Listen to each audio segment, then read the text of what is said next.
나무를 칼날로 멸한다.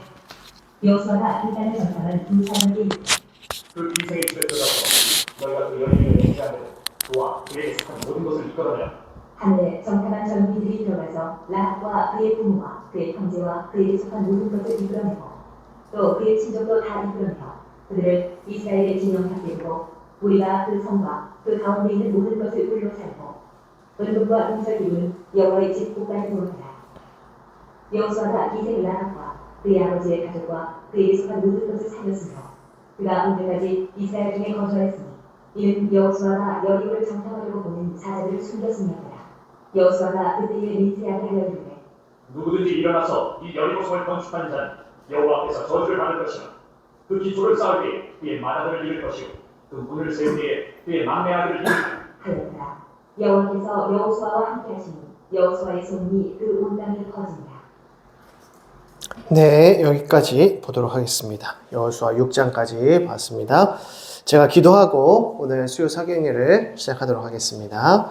하나님 아버지 은혜와 사랑을 감사드립니다. 오늘도 저희들을 사랑하여 주시고 이 귀하고 복된 말씀의 자리로 불러 모아 주시니 감사드립니다.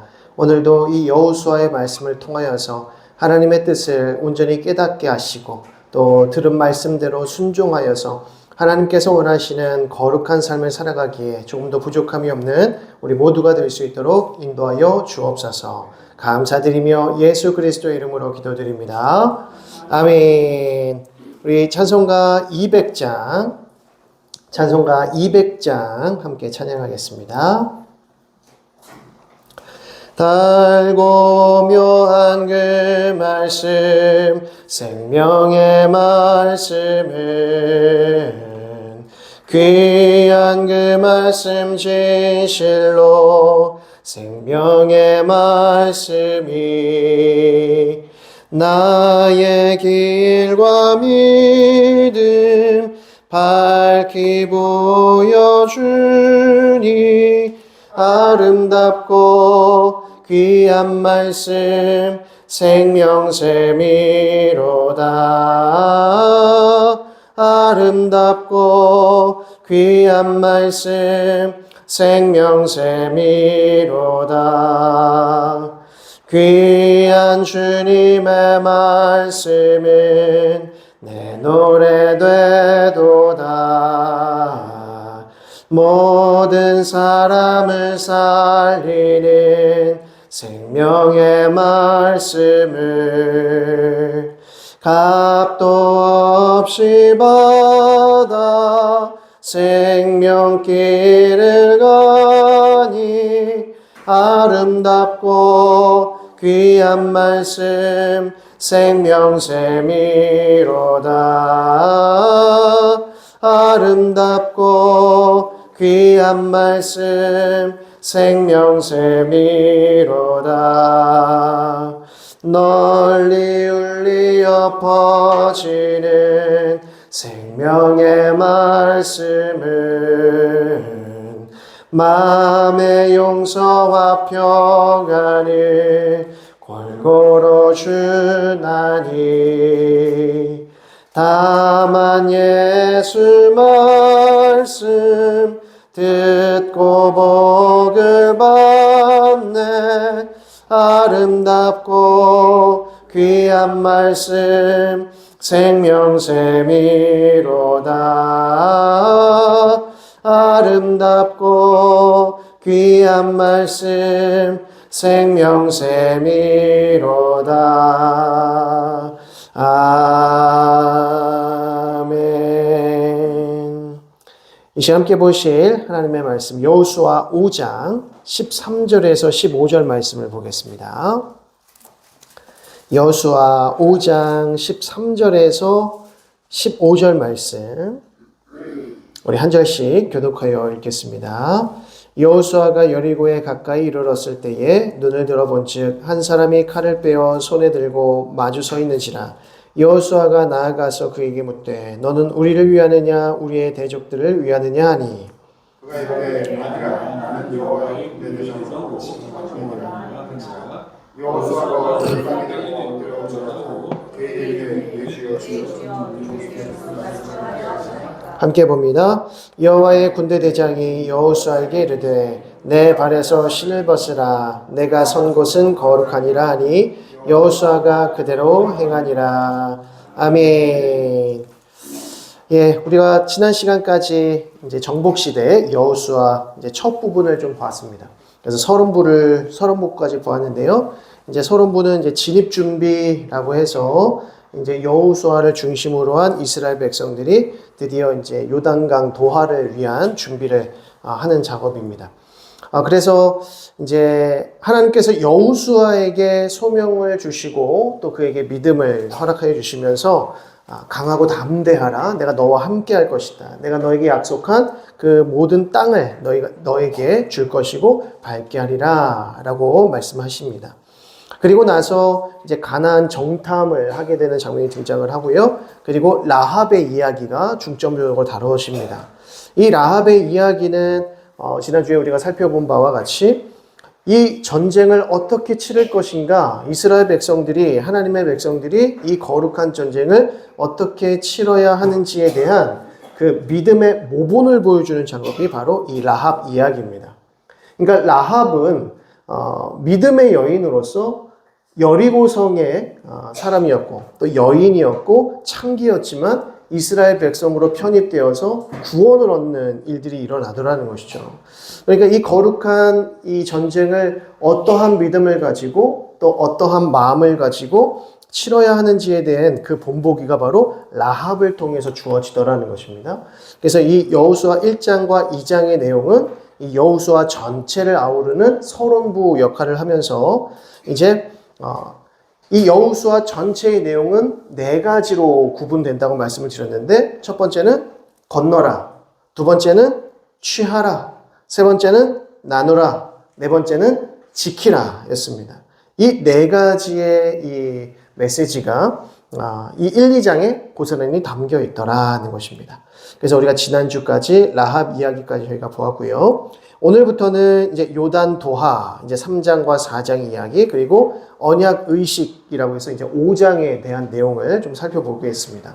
그래서 오늘은 챕터 1장이죠. 1장의 부분을 마치는 걸로 전체적으로 이제 보도록 하겠습니다.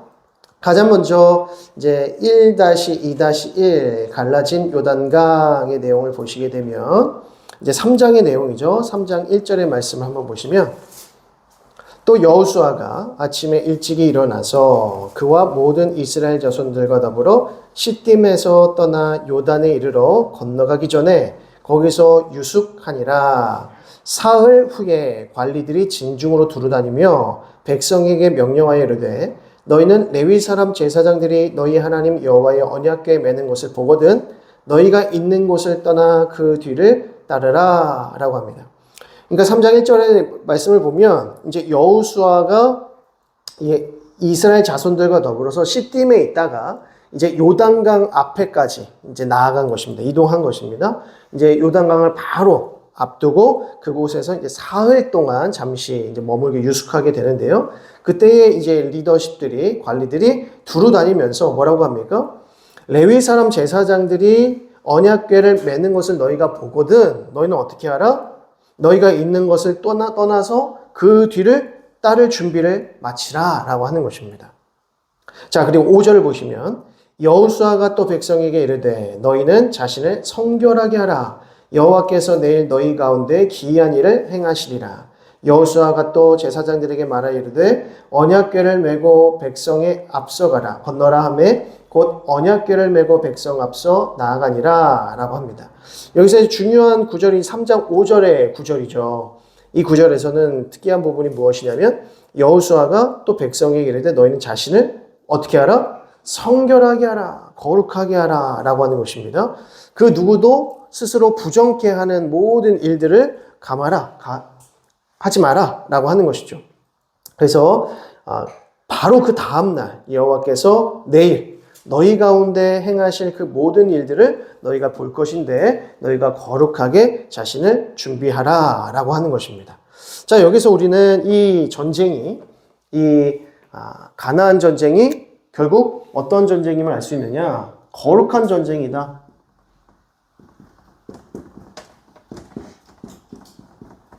그래서 너희를 성결케 하라라고 하는 것이죠.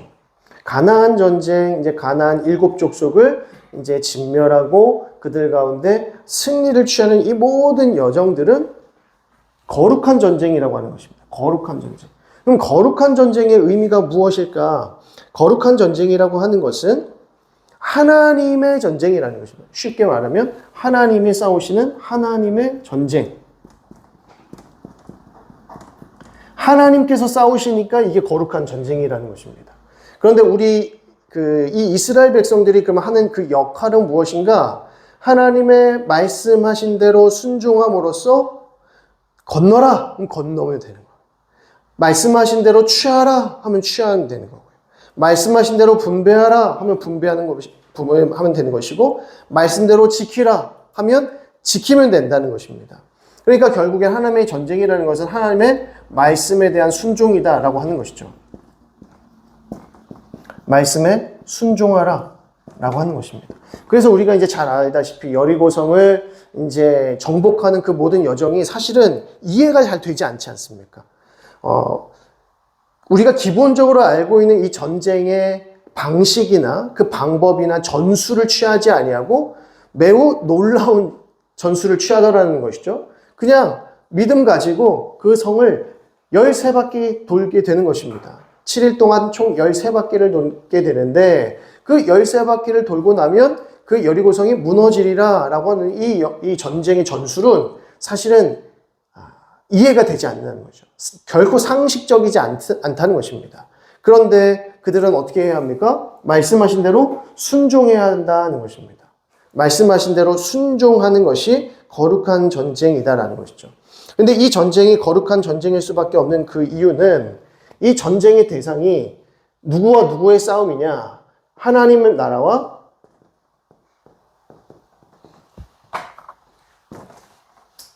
사탄의 나라, 원수의 나라의 싸움인 것이죠.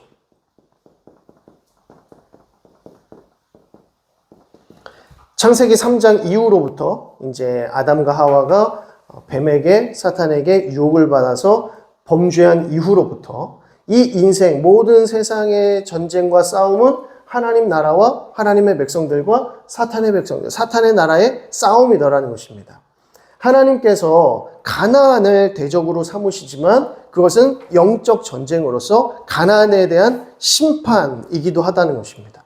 그냥 단순히 사랑하는 당신의 백성들에게 좋은 땅을 물려주시기자 이미 잘 살고 있는 백성들 다 몰아내고 다 진멸시키고 하는 그런 잔인한 하나님, 이기적인 하나님이 아니라 이 가나안 7족속에 대한 죄에 대한 심판의 결과로서 이제 이스라엘 백성들을 이 땅 가운데로 들어가게 하는 것이죠. 그러니까 이것은 단순히 그 땅을 차지하는 이야기 정도가 아니라 하나님의 백성들이 하나님의 나라를 세우기 위한 하나님의 영적 전쟁을 치르는 이야기다라는 것입니다. 그래서 이 여호수아의 패턴이 결국 신약 시대까지 다 이어지지 않습니까? 그래서 에베소서 6장의 말씀을 이렇게 잘 묵상해 보시면 우리가 이 영적 전쟁에서 어떻게 승리할 것인가에 대한 메시지가 자세하게 등장합니다.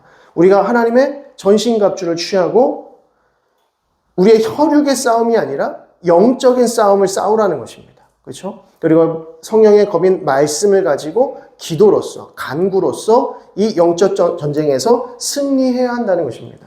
그러니까 여리고성을 무너뜨리고 아이성을 무너뜨리면서 가나안 거민들을 내쫓아내는 이 모든 영적 전쟁의 이 여정이 결국 저와 여러분들의 인생의 여정과 동일하다는 것을 알 수가 있다는 것이죠. 그럼 우리는 어떻게 승리할 수 있는가? 하나님이 우리의 대장 되셔야 되고 하나님이 우리에게 말씀하시면 그 말씀대로 순종할 때에 하나님의 나라가 이루어지더라는 것입니다. 하나님의 나라가 우리 가운데 이루어진다라고 하는 것은 하나님의 뜻이 우리 가운데 이루어질 뿐만 아니라 우리가 하나님의 백성들로서 하나님 나라의 현재의 삶을 살아가게 되는 것입니다. 그러니까 하나님께서 우리를 다스리시는 나라, 우리가 하나님의 뜻에 순종하며 하나님 뜻 가운데 기뻐하는 나라, 이 나라를 우리가 이루어가야 한다는 것입니다. 그냥 막연하게 우리가 죽어서 가는 나라, 예수 그리스도께서 재림하실 때에 이루어질 그 나라만을 바라보는 것이 아니라 지금 이 세상 가운데 우리가 하나님 나라의 현재를 살아가야 한다는 것입니다. 왜 그렇습니까? 저와 여러분들이 이미 구원 얻은 백성이기 때문입니다. 믿으시죠? 저와 여러분들은 예수 그리스도를 믿음으로 하나님 나라의 백성이 이미 된 사람들입니다. 구원을 이미 얻은 사람들입니다. 이 믿음 가지고 교회의 구성원으로서 성도로서 이 믿음을 가지고 살아가고 있는 것이 저와 여러분들의 삶이라고 하는 것이죠. 그렇다면 저와 여러분들은 이미 하나님 나라의 백성이 되었으니 지금 이 세상을 어떻게 살아가야 되는가? 하나님 나라의 현재로서 살아가야 된다. 하나님의 다스리심을 받고 하나님의 통치를 받고 하나님의 뜻 가운데 기뻐하며 행복을 누리는 삶, 참된 복을 누리는 삶을 살아가야 한다는 것입니다. 그리고 우리가 잠시 주님 부르실 그날에 잠시 눈을 감았다가 뜨면 어떻게 되죠? 하나님 나라의 낙원으로 입성하게 되는 것입니다. 우리는 이 인생, 영원한 인생을 이미 시작한 사람들이고 사망과 죽음의 권세를 이미 이기신 예수 그리스도를 믿음으로 살아가는 인생들이기 때문에 우리는 하나님 나라로서 살아가야 된다는 것이죠. 근데 계속해서 우리 가운데 무엇이 옵니까? 시험이 오고 유혹이 오고 또 영적인 싸움들이 계속 치열하게 이어지고 있다는 것입니다. 그래서 우리가 이 영적 전쟁에서 승리하기 위해서는 이것이 하나님의 전쟁이다라는 것을 기억하셔야 됩니다. 우리가 살아가는 모든 인생의 여정은 이제 영적 전쟁이다. 하나님의 전쟁이다. 거룩한 전쟁이다 라고 하는 그 인식을 가지고 살아가야 된다는 거죠.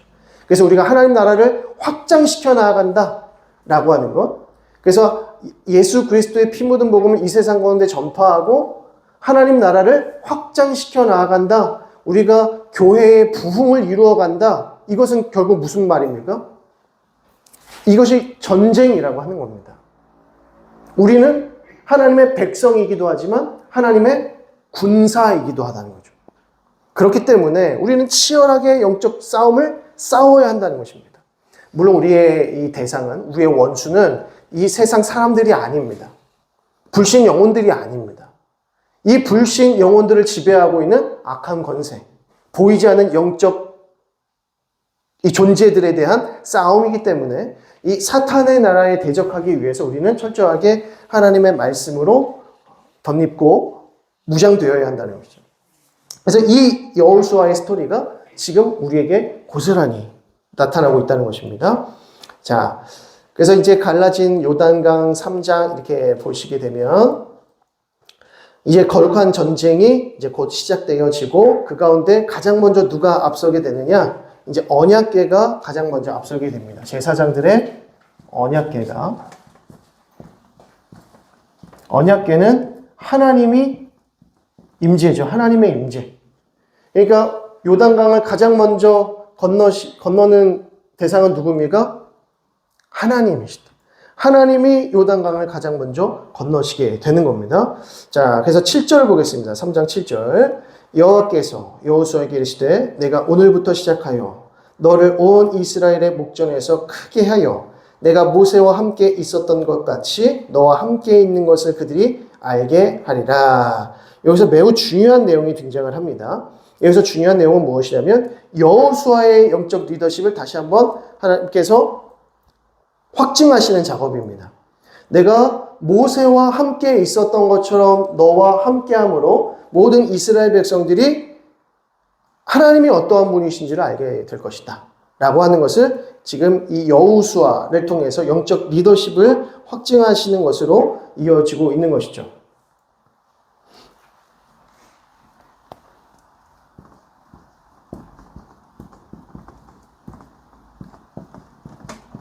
이제 여호수아입니다. 여호수아죠. 여호수아를 세우시는 작업. 이 전에는 모세를 세우셨습니다. 이 전에는 모세를 통해서 출애굽시키시고 그래서 홍해를 건너게 하시고 시내산 언약을 맺으시고 이제 시내산 언약도 중요한 내용입니다. 시내산 언약을 맺으시고 이제 약속의 땅으로 들어가게 하시는 거죠. 근데 이 영적 리더십을 하나님께서 왜 세우시는가? 하나님께서 영적 리더십을 세우시는 그 이유가 무엇이죠? 이 영적 리더십은 다른 말로 메시아입니다. 메시아의 뜻은요? 기름 부음을 받은 자. 하나님께서 기름 부으신 자는 영적 리더십이 되는 겁니다. 그럼 영적 리더십은 누구죠? 기름 부음을 받는 사람들은 누구입니까? 왕, 선지자, 제사장이죠. 딱 이 세 그룹이 메시아 그룹입니다. 이 메시아인 왕과 선지자와 제사장을 예표하는 것, 이것이 예표한 바는 예수 그리스도입니다. 여호수아를 통하여서 예수 그리스도께서 우리 가운데 무슨 일을 행하시는지를 보여주는 것이 구약 전체의 메시지입니다. 구약은 계속된 리더십을 세우는 과정이에요. 보시면 알겠지만 모세를 이제 아브라함 때부터 하나님께서 이제 아브라함과 언약을 맺으시고 이제 족장 시대죠. 아브라함, 이삭, 야곱이라고 하는 이 족장 시대의 가족 리더십을 통해서 계속해서 이어져 오다가 이제 출애굽 시대에는 모세라고 하는 리더십을 통해서 이스라엘 백성들을 이끌어내시고 그리고 이어서 여호수아를 통해서 가나안 땅을 점령하게 하시고 그 이후에는요 사사들을 세우셔서 계속된 영적 전쟁을 치르게 하시는 겁니다. 그리고 사사시대 이후로는요 왕정 시대로 들어가는 것이죠. 그러니까 왕을 통해서 이스라엘 왕을 통해서 다스리시더라는 겁니다. 그런데 이스라엘이 패역하고 부패하여서 왕들까지도 다 부패하니 하나님께서 어떻게 하십니까? 아수르로 치시고 바벨론으로 치셔요. 그럼 리더십은 다 어디 갔습니까? 그래서 고레스를 세우시는 겁니다. 이방의 왕을 통해서 하나님께서 하나님의 구원의 일들을 행하시는 거죠. 그래서 고레스 왕을 세우셔서 포로귀환하게 하시는 겁니다. 그래서 포로귀환할 때 누굴 세우시냐? 수룹바벨과 에스라와 느헤미야를 세우셔서 그 영적 리더십을 통하여서 성전을 세우시고 성벽 건축을 하게 하시는 거예요. 그 다음에 이 영적 리더십을 누가 세웁니까? 이게 이제 딱 구약과 신약의 그 중간기라고 말하는데 이 약 400년 가까운 이 중간기 동안에 누가 리더십을 갖게 되죠? 종교 지도자들이 그 리더십을 갖게 됩니다. 잘 아시죠? 종교 지도자들은 어떤 인물들인지 저희가 누가복음을 통해서 굉장히 자세하게 공부한 내용입니다. 바리새인들을 비롯해 사두개인들을 비롯해서 서기관들을 비롯해서 수많은 영적 지도자들이 이제 그 유대의 장로들이 세워지게 되는데 사내들인 공회를 구성하게 되는데 이 리더십들이 이스라엘 백성들을 바른 길로 인도해야 하는데 예수님께서 오셔서 종교 지도자들을 책망하시면서 뭐라고 하십니까? 외식하는 자들아, 외식하는 자, 맹인이 맹인을 인도하더라. 너희가 이스라엘 백성들을 인도하니까 어디로 다 빠진다? 구덩이로 다 빠져버리더라. 그리고 너희는 사꾼 목자다. 양을 위하여 목숨을 버리지 않는다. 오히려 양을 잡아먹더라는 것입니다. 너희는 도둑이다, 도적이다, 도적. 이렇게까지 말씀하셨어요. 그러니까 영적 리더십이 얼마나 중요한지 말씀하시는 거죠. 그러니까 그 400년의 이 중간기 동안 영적 리더십이 와르르 무너졌을 때 누가 오시는가? 예수 그리스도께서 오셨다는 겁니다. 예수 그리스도께서 어떠한 방식으로 오셔서 어떠한 사역을 하셨는지를 자세히 바라보면 이게 누구와 정반대예요? 당시 종교 지도자들과 정반대의 모습으로 오시고 정반대의 모습으로 사역하시고 영적 리더십을 드러내시는 것을 보게 됩니다. 그러면 마지막 리더십인 영적 리더인 예수 그리스도께서 오셔서 죽으시고 부활하셔서 어떻게 가죠? 승천하셨어요. 그럼 그 이 리더십을 누가 이어받아요? 누가 이어받아요? 제자들이 이어받아야 돼요. 근데 제자들이 예수님이 승천하시니까 제자들이 능력이 있어요, 없어요? 얼마 전까지만 해도 부인하고 배신한 자들인데 제자들끼리 돼요, 안 돼요? 안 됩니다. 그래서 누가 오셔요? 성령이 오시는 거죠. 그 다음부터 성령을 통하여서 제자들이 교회를 세우고 교회가 성령 공동체로서 이 영적 리더십을 갖게 된다는 겁니다. 그래서 이제부터 만인 제사장론이 나오는 게 바로 그것 때문이죠. 그러니까 지금의 이 세상 가운데 여호수아와 같이 모세와 같이 예수 그리스도와 같은 리더십은 누구이신가? 성령을 받은 우리 교회다라는 것이죠. 왜냐하면 우리 안에 누가 계시기 때문에 성령이 계시고 그리스도의 영이 계시기 때문에 우리가 이 세상 가운데 영적 리더십을 가지고 그 리더십을 이행해야 되는 사람들이라는 것입니다. 그러니까 여호수아 같은 리더십, 우리 담임 목사님, 우리 당회 장로님들 이렇게 생각하시면 곤란하다는 거예요. 이거는 아직도 어느 사고방식입니까? 구약시대 사고방식이에요. 교회는 담임 목사 혼자서 리더십 가지고 운영하는 교회가 이 공동체가 절대 아닙니다. 이스라엘 공동체는 여호수아의 리더십으로 갈 수 있었을지 몰라도 그때에도 여호수아의 리더십 혼자만이 아니었죠. 수많은 장로들이 계속 세워졌습니다. 그래서 100부장, 50부장, 10부장, 조장 계속 있었어요. 여호수아 혼자, 모세 혼자 한 것도 아닙니다. 근데 우리가 지금도 교회의 리더십은 우리 담임 목사님 그리고 이어지는 어떤 계속된 후임 목사님들 통해서 우리 교회가 마치 이 영적 리더십이 쭉 이어가는 것처럼 말하지만 아니라는 겁니다. 우리의 영적 리더십은 오로지 예수 그리스도예요. 예수 그리스도께서 이미 완성을 다 하신 거예요. 그러니까 모든 구약 시대의 리더십은 누구를 예표하는 겁니까? 예수 그리스도를 예표하는 거예요. 여호수아는 예수 그리스도를 예표하고 모세도 예수 그리스도를 예표하고 사사들도 예수 그리스도를 예표해요. 왜? 이들이 뭐 한 겁니까? 이전에 이제 족장 시대죠. 족장들. 이들이 어떤 리더십을 발휘한 겁니까? 이들을 통해서 하나님께서 무슨 일을 하신 겁니까? 하나님의 나라를 이루시는 건데 이것이 바로 구원이죠. 구원. 결국 구원이 무엇이냐? 하나님 나라의 백성 삼는 것이죠. 하나님 나라의 백성을 삼는다는 것은 언약입니다. 언약의 성취. 언약이 뭐죠? 네가 내 말에 순종하면 내가 너의 하나님 되고 너희는 내 백성 되리라. 이게 언약입니다. 이 언약이 뭐냐? 하나님 나라 되는 거, 하나님이 우리 다스리시는 거. 이게 구원이죠. 우리가 지금도 하나님의 뜻 가운데 살아가면 영원히 하나님의 뜻 가운데 살게 될 것이다. 이것이 성경이 말씀하는 겁니다. 내가 예수 그리스도를 믿고 하나님 나라의 백성 되었으면 영원히 하나님 나라의 백성 되는 겁니다. 그것은 변하지 않는 사실이라는 거죠. 왜? 그것은 성령께서 확증하신 일이기 때문에 그렇습니다. 그러니까 우리의 리더십은 오로지 예수 그리스도이신데 또 다른 인간 리더십을 계속해서 원하고 인간 리더십에 의존하고 한다는 것이 여전히 구약시대에 머물러 있는 것과 같다는 것입니다. 지금은 이런 제왕적 리더십으로 운영되는 시대가 아닙니다. 이제 목장지기 훈련반을 이제 해보시면 아시겠지만, 목장지기 훈련반에서 이제 책을 나눠요, 공부해요. 그럼 거기에서 핵심이 되는 책이 뭐냐면 영적 리더십입니다. 영적 리더십. 영적 리더십의 핵심은 뭐냐면 제왕적 리더십이 아닙니다. 예수 그리스도를 닮은 리더십이 우리 교회 공동체뿐만 아니라 우리의 사회와 기업과 모든 공동체 가운데 예수 그리스도의 리더십이 인정되어지고 각광받더라는 겁니다. 기업조차도 이 나라와 이 민족조차도 어떤 리더십이어야 된다? 제왕적 리더십, 독재자적 리더십이 아니라는 겁니다. 제가 정치 이야기를 하지 않는 이유는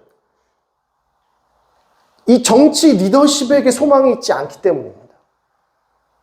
하나님께서 그들을 통해서 역사하시고 일하시는 건 맞지만 그들이 정말 예수 그리스도를 닮은 리더십으로 세워질 수 있겠는가? 이 세상 정치에 우리가 소망을 두고 살아갈 수 있겠는가? 물론 조금 더 편안하고 안락한 삶을 위해서 우리가 그들에게 의지할 수 있고 좀 기대 볼 수 있겠지만 그 기대가 얼마 못 가지 않습니까? 뭐 정권만 바뀌면 문제 생기고 또 바뀌고도 어떨 때는 이쪽이 좀 잘하는 것 같다가 저쪽엔 저쪽이 잘하는 것 같다가 여기서 폭삭 망하면 또 이쪽밖에 소망이 없으니까 이쪽에 표를 주지만 그게 그거지 않습니까? 그러니까 사람에게 우리가 의존하고 이 세상적인 이 정치 시스템에 우리가 의존하기에는 하나님께서 우리에게 보여주신 영적 리더십과 너무나도 거리가 멀기 때문에 결국 하나님께서 원하시는 것은 무엇이냐? 예수 그리스도를 닮은 영적 리더십이 우리 가운데 세워져야 된다는 겁니다. 근데 그 영적 리더십이 누구냐라고 했을 때 그것은 바로 저와 여러분이어야 합니다. 내가 영적 리더십이어야 되는 거예요. 왜? 나를 통해서 하나님께서 역사하시거든요. 이제는 나를 통해서 구원의 역사를 이루어 가십니다. 담임 목사의 설교를 통해서 구원의 역사를 이루어 가시는 것이 아니라, 물론 그렇게 하시지만 그것만을 통해서가 아니라 지금 내가 살고 있는 삶의 현장 속에서 만나는 이들에게 예수 그리스도를 전파하고 교회에 대해서 이야기하면서 믿음 생활 같이 해보자라고 했을 때 그가 와서 하나님을 만나고 하나님 나라의 백성이 되면 저와 여러분은 여호수아의 이 영적 리더십을 가지고 살아가고 있는 겁니다. 이 영적 리더십은 결국 예수 그리스도께서 성령께서 우리 가운데 계시다라고 하는 가장 큰 증거가 되는 것이죠. 그러니까 저와 여러분들이 이 영적 리더십을 가지고 살려고 하면 말씀에 순종해야 되고 말씀이 무엇인지 깨달아야 되고 성경 66권이 우리에게 전달해주고자 하시는 메시지가 무엇인지를 깨달아야 된다는 거죠. 안 그러면 여전히 구약 시대의 이 전통 가운데 있거나 아니면 이 영적 리더십에 대한 숱한 오해들로 교회되게 하는 일에 우리가 게을릴 수 있다는 겁니다. 교회는 절대 한두 사람의 리더십으로 세워지는 공동체가 아닙니다. 왜냐하면 이미 성령께서 교회 공동체의 모든 일원들에게 성령을 강권적으로 부어주셨고 성령을 부어주셨다는 얘기는 예수 그리스도께서 우리 가운데 계셔서 구원을 이루실 뿐만 아니라 우리를 통해서 지금도 구원을 이루어가고 계신다는 겁니다. 우리 경신공동체가 여호수아요. 우리 경신공동체가 모세요. 우리 경신공동체가 예수 그리스도의 영이신 성령으로 충만한 공동체라는 겁니다. 이게 우리의 사명이어야 되는 거죠. 자, 이 이야기를 하고 있는 것이 이제 영적 리더십에 대한 이야기고요. 그래서 이 부분은 나중에 다시 또 반복해서 등장을 합니다. 자, 10절 보겠습니다. 또 말하되 살아계신 하나님이 너희 가운데 계시사 가나안 족속과 헷 족속과 히위 족속과 브리스 족속과 기르가스 족속과 아모리 족속과 여부스 족속을 너희 앞에서 반드시 쫓아내실 줄을 이것으로 너희가 알리라 라고 합니다.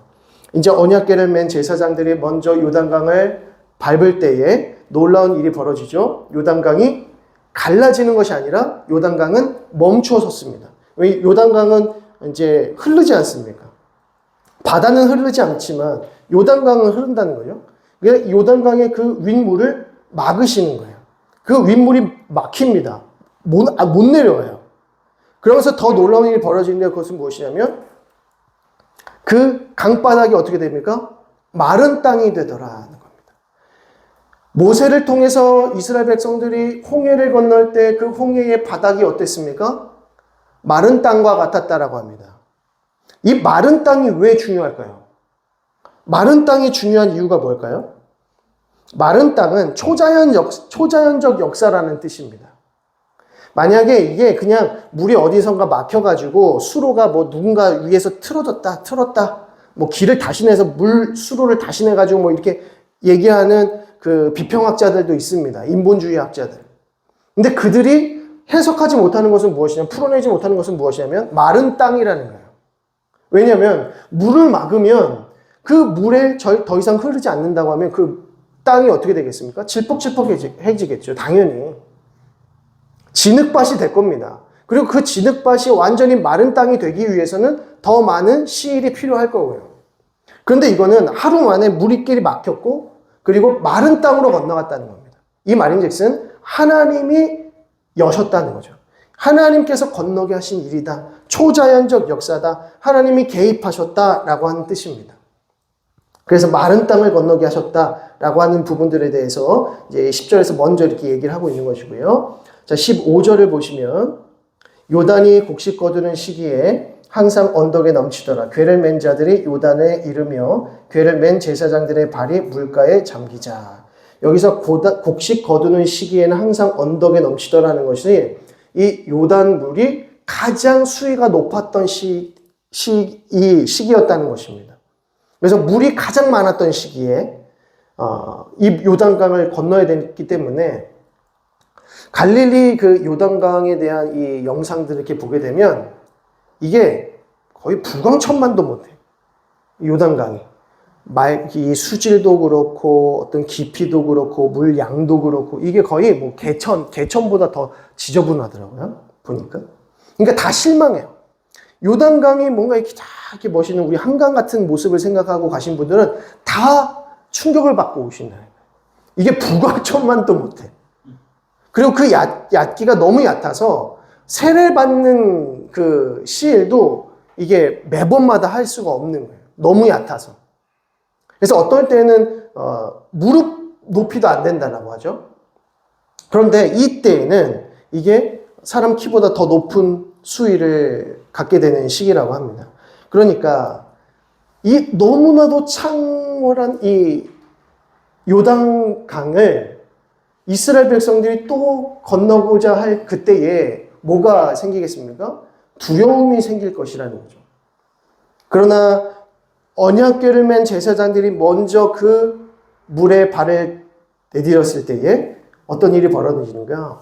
요단강이 멈춰서다라는 것입니다. 그래서 16절을 보시면 곧 위에서부터 흘러내리던 물이 그쳐서 사르단에 가까운 매우 멀리 있는 아담성읍 변두리에 일어나 한 곳에 쌓이고 아라바의 밭의 여매로 향하여 흘러가는 물은 온전히 끊어짐에 백성이 여리고 앞으로 바로 건널세라고 합니다. 그리고 17절 여호와의 언약궤를 맨 제사장들은 요단 가운데 마른 땅에 굳게 섰고 그 모든 백성이 요단을 건너기를 마칠 때까지 모든 이스라엘은 그 마른 땅으로 건너갔더라. 이 17절의 이 한 구절에 마른 땅이라는 얘기가 벌써 두 번이나 반복해서 등장합니다. 그냥 건너갔다 이렇게 하시면 되는데 마른 땅을 건너갔다. 마른 땅 위에 굳게 섰다. 이렇게 얘기하더라는 거죠. 이 마른 땅이라는 것은 하나님이 행하신 일이라고 하는 겁니다. 그래서 우리가 이제 엘리야를 보게 될 때 이제 열왕기상 19장, 18장 이 내용을 보면 갈멜산 전투가 나타나죠. 그래서 이제 아세라 제사장들, 바알의 제사장들 900명과 그리고 엘리야 혼자서 싸우는 겁니다.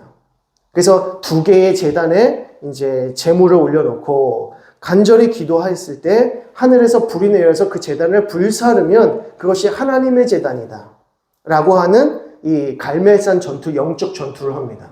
그때에 이 제단 주위로 뭐를 놓냐면 수로를 파요. 수로를 파서 거기다가 물을 채웁니다. 양쪽 다. 그런데 결국 엘리야의 제단에 하나님께서 불을 내리셔서 그 제단을 불사르실 때에 어떤 일이 벌어졌다? 그 수로에 있는 물이 다 말라버렸다 이렇게 얘기합니다. 그러니까 이게 뭐냐? 하나님께서 하신 일이다라는 겁니다. 사람이 하는 일이 아니라. 그러니까 누군가 몰래 불을 도 붙일 수 있고 이런 상상할 수 있잖아요 우리가. 이거 어떻게 하늘에서 불이 떨어져? 어떻게 요단강 물이 멈춰서냐? 어떻게 이게 벽처럼 쌓이냐? 어떻게 홍해물이 갈라지냐? 어떤 비스무리한 곳으로 건너갔겠지라고 하지만 명확하게 얘기하는 것이 무엇입니까? 마른 땅을 건넜다.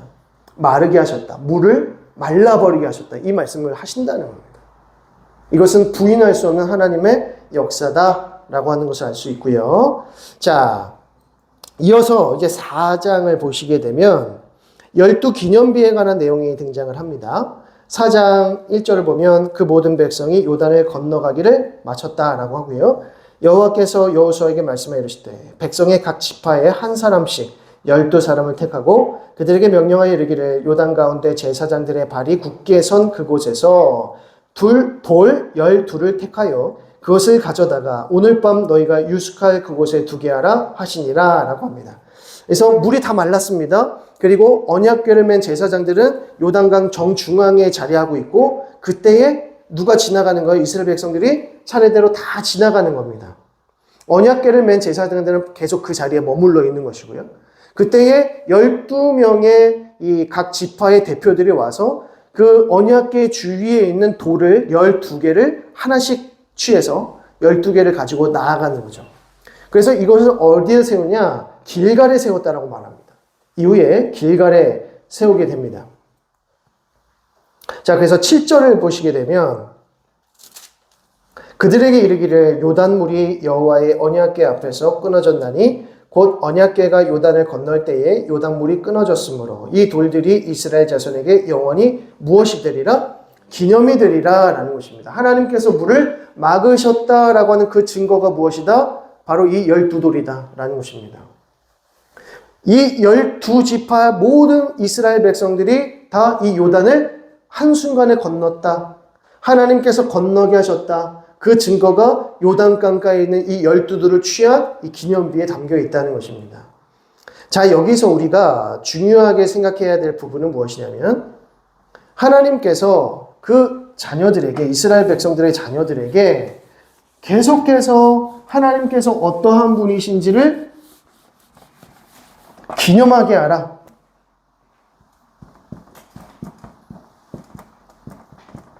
하나님께서 요단강을 건너게 하셨다는 것을 기념하게 하라 라고 하는 것입니다. 후대에게 가르치라. 그래서 후대 이제 자손들이 그 12돌을 바라보면서 아버지, 어머니, 저 12돌을 저 돌은 도대체 뭡니까? 뭔데 저기에 이렇게 세워져 있는 겁니까? 라고 묻는다면 뭐 해라? 이걸 관련된 하나님의 놀라운 역사를 말해 주어라. 하나님께서 우리 가운데 어떤 구원을 이루셨는지에 대해서 선포해 주어라. 가르치라. 라고 하는 것이죠. 결국 이 기념하라, 이 12기념비에 대한 내용은 하나님 앞에 예배하는 것으로, 예배한다는 의미가 되는 것입니다. 그러니까 예배가 무엇인가 라고 하는 것을 배우게 되는데, 예배는 우리가 드리는 주일의 예배도 그렇고요, 삶의 예배도 그렇고, 예배라는 것이 무엇인가 라고 했을 때, 예배가 뭐예요? 예배는 뭐 하는 시간입니까? 예배는 하나님과 교통하는 시간이에요. 그렇죠? 하나님과 교통한다. 영적인 교통하는 시간. 그럼 이 하나님과 교통하는 시간에는 하나님께서 우리 성도들에게 무엇인가를 내려주시면 우리는 또 하나님께 무엇인가를 올려드려요. 이게 상호작용이죠. 하나님께서 우리에게 무엇을 주실까요? 은혜를 주시고 복을 주시고 말씀을 주십니다. 그죠? 그러면 우리는 하나님께 뭘 올려드리죠? 찬송을 올려드리고 감사를 올려드리고 또 예물을 올려드리고, 이것이 상호작용이고 교통입니다. 이 교통이라고 하는 단어가 뭡니까? 코이노니아. 우리가 흔히 말하는 교제. 코이노니아는 교제라는 뜻이고, 이 교제라는 뜻은 나눔, 공동의라는 뜻입니다. 공동의. 그러니까 하나님과 하나님의 백성들이 공동으로 뭔가를 같이 누리는 것, 같이 향유하는 시간, 하나님과 우리 백성들이 함께 무엇인가를 공유하는 시간이 바로 예배다라는 겁니다. 예배는 하나님께서 우리에게 주신 것을 기쁨으로 받는 시간이고, 또 우리가 하나님 앞에 감사하며 기뻐하며 하나님께 올려드리는 것이 영적인 교통이요 예배의 시간이라는 것이죠. 그렇다면 이 예배의 시간에 우리가 하나님 앞에 올려드릴 때에, 하나님께 올려드릴 때에 우리는 하나님 앞에 감사한다는 것이죠. 그리고 찬송하면서 기뻐한다는 것입니다. 기쁨. 그러면 왜 기뻐요? 왜 감사합니까? 왜 찬송하셔요? 무엇 때문에? 우리가 하나님의 백성 되었기 때문에. 그 구원 얻었기 때문이죠. 구원이 언약입니다. 언약이 하나님 나라죠.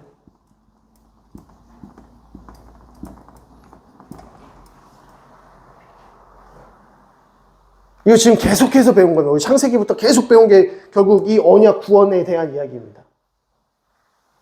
신약에 오면 하나님 나라 천국에 대한 이야기보다 구원이라고 하는 단어가 더 많이 사용됩니다. 사도행전 이후로부터 로마서 모든 일반 서신들을 보게 되면 구원이라는 표현이 많이 쓰이지 영생이라든지 하나님 나라라든지 언약이라는 표현이 거의 등장하지 않아요.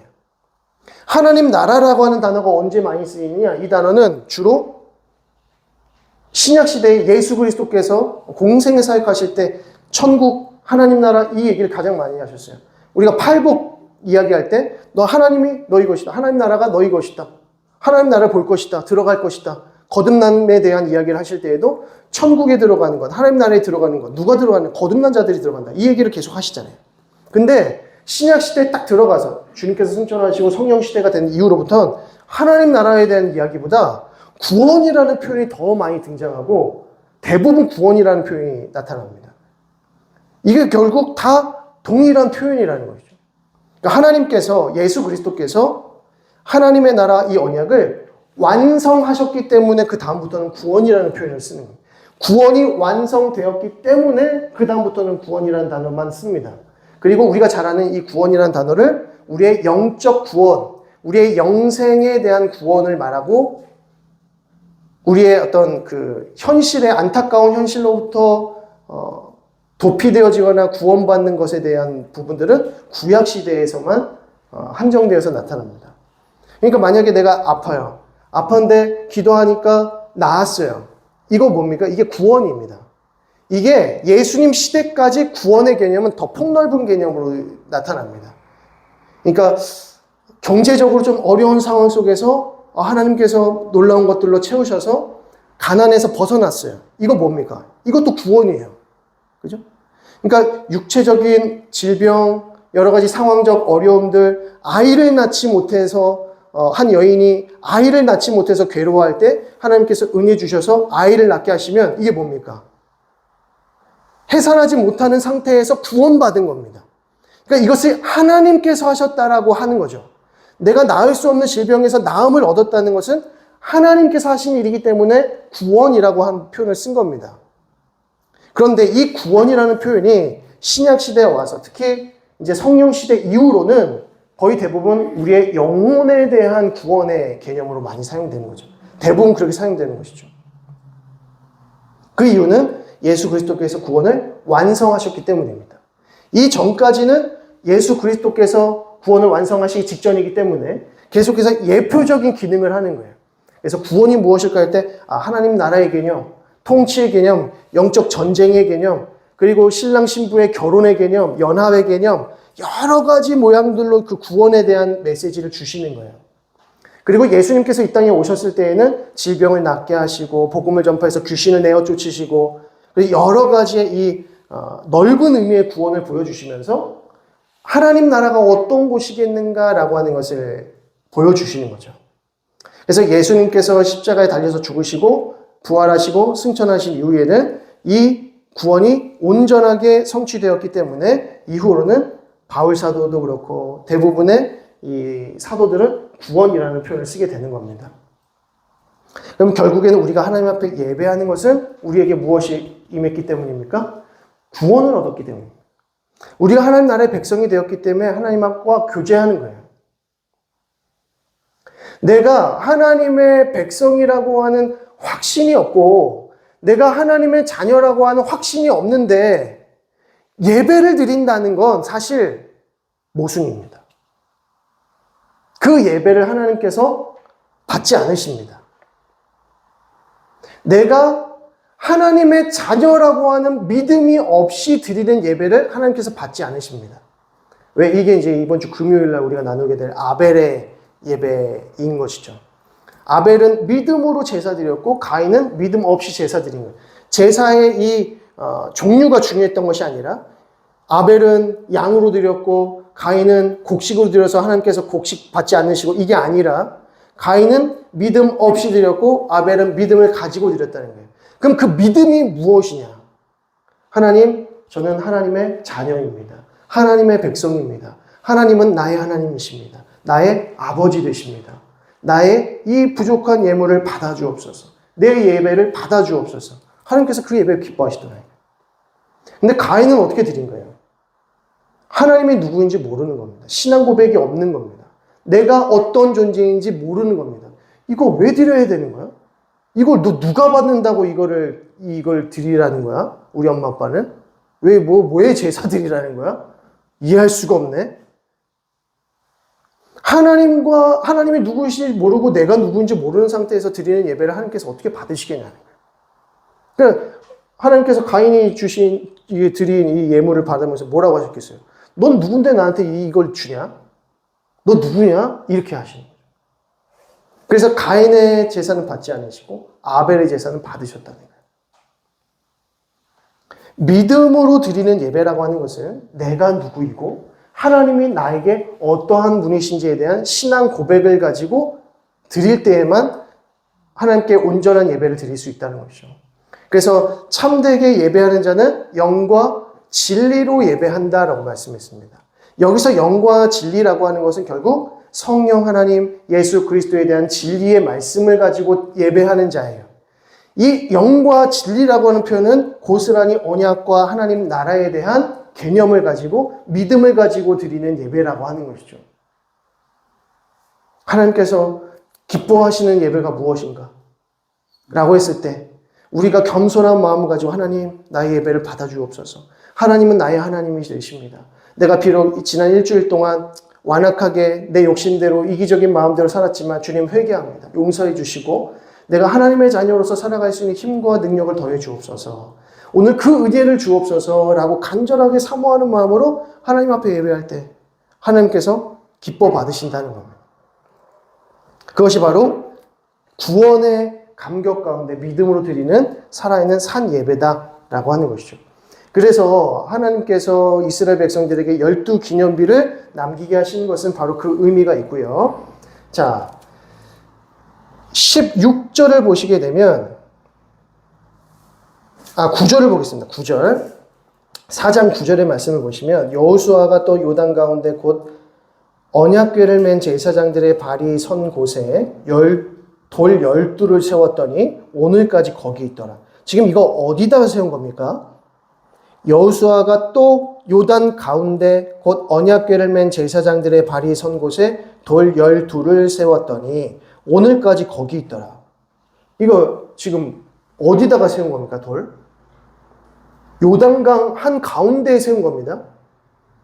그리고 요단강 한 가운데에 원래 있었던 돌 12개는 길갈로 가져가고 언약궤가 서 있던 그곳에 다시 돌 12개를 새로 놓은 거예요. 이해되십니까? 그래서 나중에 요단강 물이 마르거나 할 때 이스라엘 백성들이 또 보는 거죠. 자녀들이 보는 겁니다. 저 돌 12개가 이상하게 이렇게 모여있다. 저거 뭘까? 그럼 아버지가 얘기합니다. 저거 이렇게 해서 세운 거다라고 또 가르치라는 것이죠. 자손들에게, 자녀들에게 하나님을 가르쳐 주라. 하나님에 대한 믿음, 언약, 우리가 하나님의 언약 백성임을 계속해서 가르치라는 것입니다. 이 의미가 이제 12돌에 담긴 의미고요. 자, 그 다음으로 보겠습니다. 언약의식. 할례에 대한 내용을 보시게 되면 5장 2절에 그때에 여호와께서 여호수아에게 이르시되 너는 부싯돌로 칼을 만들어 이스라엘 자손들에게 다시 할례를 행하라 하시매. 4절 여호수아가 할례를 시행한 까닭은 이것이니 애굽에서 나온 모든 백성 중 남자 곧 모든 군사는 애굽에서 나온 후 광야길에서 죽었는데 그 나온 백성은 다 할례를 받았으나 다만 애굽에서 나온 후 광야길에서 난 자는 할례를 받지 못하였음이라 라고 합니다. 무슨 말씀인지 아시죠? 출애굽할 때에 이스라엘 백성들 가운데 남자 장정 만 12세 이상의 전쟁에 나갈 수 있는 남자들은 다 할례를 행하고 이제 출애굽했습니다. 근데 그 할례를 행한 모든 자들이 어디서 죽어요? 광야 40년의 기간 동안 다 죽게 됩니다.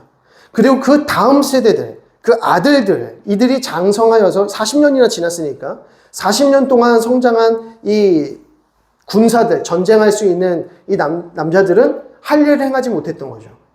그래서 요단강을 건너자마자 길갈에 도착했을 때 할례를 행하게 합니다. 할례를 행하게 하는 이유가 무엇일까요? 할례를 행하게 하시는 이유는 무엇 때문에, 무엇을 지켜야 되기 때문에, 어떤 절기를 지켜야 되기 때문에, 네, 유월절 지켜야 되기 때문에. 지금 유월절 지키려고 군사들에게, 남자들에게 할례를 행하라는 겁니다. 그래서 딱 두 사람 빼고 할례 다 받는 거죠. 누구랑 누구만 빼고요. 여호수아와 갈렙은 나오기 전에 할례 했으니까 두 사람 빼고 나머지 군사들은 다 할례 받아야 됩니다. 자, 요단강 막 건넜습니다. 이제 요단강. 이제 여기 모압 땅이고, 모압 여기 시딤이라고 있었죠. 시딤에 있다가 요단강 가로 갔다가 이제 건넜습니다. 요단강 도하했습니다. 그리고 처음 왔던 곳이 길갈입니다. 길갈. 여기로 올라가요. 그리고 이제 그 지도를 보시게 되면 그 짧은 지도에서 보이실지 모르겠지만 그 바로 밑에 여리고가 있습니다. 여리고. 모압에서 건너서 여리고가 진짜 코앞이에요. 코앞. 그리고 뒤로는 요단강이고요. 그리고 나머지는 이제 7족속, 가나안 7족속입니다. 지금 이스라엘 백성들이 도망갈 곳이 없습니다. 앞서 말씀드린 대로 요단강의 물이 가장 높았을 때, 수위가 가장 높았을 때 건너왔습니다. 이것은 건너오기 전에 이스라엘 백성들에게 두려움이 생길 만한 일이었기도 하지만 건너온 후에 다시 물이 흘러요. 그럼 그 많은 물이 또 한꺼번에 흘렀으면 도망 못 갑니다. 근데 바로 여리고성이 바로 코앞에 있고 뒤로는 요단강입니다. 어떻게? 근데 그때 할례를 행해야 돼. 군사들이 할례를 행해. 군사들이 할례를 행하면 며칠 동안 못 움직입니까? 7일 동안 못 움직입니다. 거의 일주일 동안 못 움직입니다. 누워만 있어야 됩니다. 누가 싸워요? 여호수아와 갈렙만 싸웁니까? 그게 안 되지 않습니까? 이게 믿음이 없이는 못하는 거죠. 믿음이 없이는 할례를 행할 수 없는 겁니다. 그런데 할례를 행합니다. 그리고 할례를 행한 이후에 바로 유월절을 지키게 되죠. 5장 10절을 보시면 또 이스라엘 자손들이 길갈에 진쳤고 그달 14일 저녁에는 여리고 평지에서 유월절을 지켰으며 라고 합니다. 할례라고 하는 개념은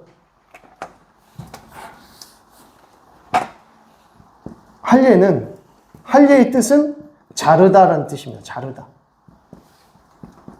근데 이 할례가 언제 제정되는가라고 했을 때 우리가 출애굽기 13장, 14장 이야기 볼 때 횃불 언약 배웠습니다.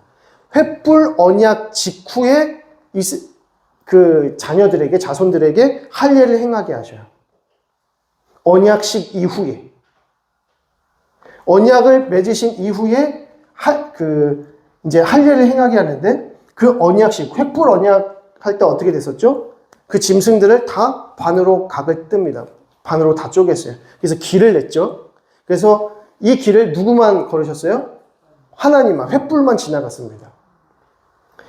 이게 이 언약을 지키지 않으면 내가 갈라지리라 라는 뜻입니다. 근데 하나님께서는 이스라엘 백성들을 갈라지게 하셨다라는 뜻이에요. 이 자르다, 이 할례라는 뜻이 각을 뜨다라는 뜻입니다. 재물의 각을 뜨다. 그러니까 횃불 언약을 했을 때 이 동물들의 각을 떼서 반반 나눴을 때 이게 뭐냐? 이게 할례라는 뜻이에요. 이 다음에 할례식을 하시는 거죠. 결국 이 할례의 의미는 횃불 언약으로부터 시작되고 이 횃불 언약으로부터 시작된 이 할례의 개념은 하나님께서 아브라함과 언약을 맺으셨다라는 것을 후대의 자손들이 알게 하기 위해 자기 몸의 표징으로 갖고 있는 거예요. 자기 몸의 이 할례의 표징을 보면서 무엇을 생각한다? 횃불 언약을 기억하는 겁니다. 하나님께서 지나가셨던 그 언약, 하나님께서 반드시 이루시겠다고 했던 그 언약, 하나님은 반드시 이루실 거예요. 하나님은 반드시 가나안 땅을 점령케 하실 거예요. 우리에게 하나님 나라를 이루시게 할 것이다 라고 하는 그 확신과 믿음을 주시기 위해서 할례를 행하게 하시는 겁니다. 그러니까 할례는 철저히 믿음의 행위입니다. 믿음이 없이는 할례를 행할 수 없습니다. 마찬가지로 이 할례를 지금 우리는 뭘로 지키죠? 세례로 지킵니다. 결국 세례가의 뜻이 뭡니까? 이게 다시 죽고 다시 살다. 죽고 살다. 죽음과 삶. 이게 거듭남이라고 하는데 세례는 거듭남의 의미가 있는 것이죠. 홍해를 이스라엘 백성들이 건넜어요. 홍해에 들어갔다가 빠져나온 거 이게 뭡니까? 세례입니다. 이게 세례식의 의미죠. 이게 출애굽 백성이었다가 이제는 하나님 백성 되었다라고 하는 징표가 이 세례식입니다. 거듭남의 의미죠. 이 거듭남의 의미가 이 할례에 담겨 있는 겁니다. 이제 이 백성은 하나님의 백성이다라는 뜻이죠. 그래서 하나님의 백성들만이 뭐 할 수 있죠? 하나님의 백성들만이 유월절을 지킬 수 있습니다. 어린 양의 희생제물의 피를 통해서 내가 구원을 얻었다라고 하는 이 믿음의 고백이 담긴 이 절기를 할례를 행한 자들만이 지킬 수 있다. 할례를 행한 자들만이 지킨다는 것은 하나님의 백성들만이 유월절을 지킬 수 있다라는 뜻입니다. 유월절의 의미는 성찬식이죠. 이 성찬식은 누구만 할 수 있습니까? 세례받은 사람들만 할 수 있습니다. 세례를 통하여서 공식적으로, 공적으로 나는 하나님의 백성으로 살겠습니다. 난 하나님의 자녀입니다. 이것이 공적인 자리에서 우리 성도들 앞에서 내가 신앙 고백하는 겁니다. 내가 평생의 서약을 하는 겁니다. 결혼식처럼. 그러니까 세례식은 결혼식의 다름이 아닌 것이죠. 하나님과 내가 결혼하겠습니다. 하나님의 사람으로 살아가겠습니다. 하나님의 소유로 살겠습니다. 이게 이제 세례와 유월절의 의미입니다. 그래서 하나님, 예수님께서 주시는 살과 피를 먹음으로써 내가 예수 그리스도와 연합한 자로 살아가겠습니다. 라고 하는 것이죠. 그래서 세례식 때 성령께서 우리 가운데 인치심의 역사를 주신다고 하는데 이 인치심이 뭘까요? 인치심? 이 인이라고 하는 거는 노비한테, 노비나 짐승들에게 도장 찍는 거죠. 뜨거운 인주로 해가지고 이제 소 같은 경우에는 엉덩이 쪽에다가 지지고, 그리고 노비들은 옛날에 유럽의 노비들은 여기 안쪽에다가 손바닥 안에다가 찍든지 아니면 몸 어디에다가 주인이 찍는 겁니다. 넌 내 거다 이렇게 해서 찍는 게 인입니다. 인. 성령께서 세례를 통해서 우리에게 인치셨다는 것은 이제 너는 내 것이다 라는 뜻이요. 이제 너는 성령 하나님의 것, 하나님의 것, 하나님의 백성 되었다 라는 것이 바로 성령의 인치심입니다.